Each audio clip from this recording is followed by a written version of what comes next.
লখিমপুৰত উচ্ছেদিত মিয়া মুছলমানৰ ক্ষোভ বিধায়ক মানৱ ডেকাৰ বিৰুদ্ধে। মানৱ ডেকাৰ বাবে লখিমপুৰৰ পৰা মিয়া মুছলমানক উচ্ছেদ কৰা হৈছে বুলি ক্ষোভ এটা মিয়া আগ্ৰাসনকাৰী। মিয়া মানুহে মানৱ ডেকাক ভোট নিদিয়ে, এইবাৰ বিজেপি জিকিব নোৱাৰে।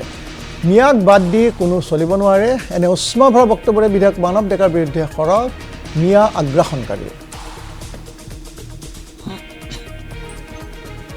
চৰকাৰক যি কৰি আছে চব মানৱ ডেকাই কৰি আছে।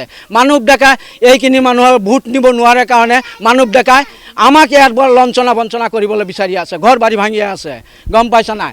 কিন্তু লখিমপুৰৰ মানুহে মানৱ ডেকাক কেতিয়াও মুছলিমে ভোট নিদিয়ে। ভাবিছে নেকি মুছলিমে ভোট দিব বুলি? মানৱ ডেকা কেতিয়াও মুছলিমে ভোট নিদিয়ে। মুছলিমে গম পাই গৈছে মানৱ ডেকা কেনেকুৱা মানুহ যে চবেই গম পাই গৈছে। আমাৰ ৱৰ্ল্ড টুইটাৰ লখিমপুৰৰ মুছলিমে চিনি পাই গৈছে, এতিয়া বুজি পাই গৈছে। কোনো মুছলিমক ভোট নিদিয়ে মানৱ ডেকাক। আমি ইয়াৰ মানুহ, আমাক কোনো বিদেশী বুলি কোনো বাদ দি কোনো পৰ্যায় নিব নোৱাৰে। আমি বিদেশী কোনো হিমন্ত চৰকাৰে বিজেপি চৰকাৰে কেতিয়াও বনাব নোৱাৰে। আমাৰ যিমান কাগজ পত্ৰ আছে, যিমান নথিপত্ৰ আছে, সম্পূৰ্ণ আমি কৰি পেলাই চব ৰাখি দিম, চব আমি জেগাই জেগাই দেখুৱাই যাম। কিন্তু কেনেকৈ আমাক বিদেশী বনায় আমি তাকেও চাম।